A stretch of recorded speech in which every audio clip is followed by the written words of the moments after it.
votar a Izquierda Unida y a Unidad Popular porque son los únicos que tienen un programa coherente,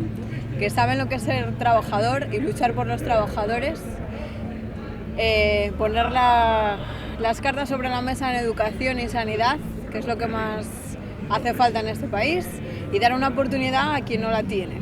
que son los que hacemos la democracia, que no somos otros que los votantes. Haced buen uso de vuestro voto y votad a Garzón y a Orbiz. Pido el voto para Izquierda Unida, Unidad Popular, porque son el único partido que considero que está más al lado de los trabajadores y es el único de izquierdas. Voy a votar a Manuel Orbiz y Alberto Garzón porque me parecen dos personas bastante responsables, muy serias, y bueno, Garzón está considerado como el mejor político ahora mismo que hay en el Estado español.